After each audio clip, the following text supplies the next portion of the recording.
Okay, you fans, I just wanted to grab this. I wanted to have you see how the Seven Dwarfs are holding up that that column there. I don't know if I can get a shot or not, clear shot. I guess that's as good as I'm gonna get for you Disney fans all over the world. Okay, well, I guess in memory of the concept, the idea that generated millions and gave Walt Disney and Roy the independence to be their own producers.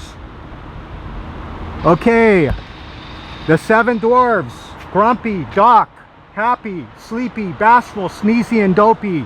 And of course Snow White, and her voice was played by an actress, an Italian singer named Adriana Castellati. He only paid her $970, and there's Dopey up at the top there under that pediment, and that would come out to now $15,000, still a low price for what she did for that film and what it generated. They made the film for $1.5 million. It took throughout the 1930s to create it, and then at the time it made $8 million in its first release, and since then it's made $416 million in profit. And here you go, Alameda Avenue.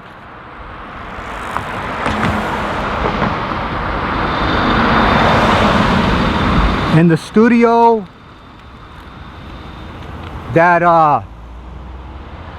gave Walt the ability to open up his animation utopia.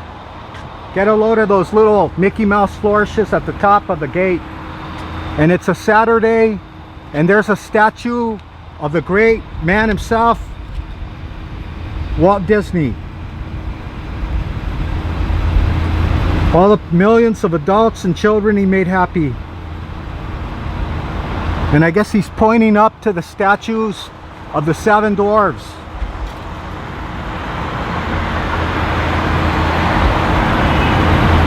He had a gym.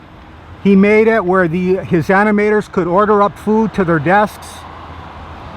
He had a place where they could get massaged, a steam room. He had a bar, restaurants. When he first opened, he was making so much money, but after the big strike and the wages going up, he cut back and all that. And it was actually released in December of 1937 at the Carthay Theater in Mid-City, LA. And then sadly, I think in the 70s sometime, they destroyed that motion picture palace. And then they re-released it in January of 1938. And like I said, at that time it made $8 million, so that was a tidy sum, of course, in the late 30s. Okay, well, thank you. And now we're gonna head out to Woking Way, where Walt Disney lived until 1950, until they moved to Bel Air. Okay.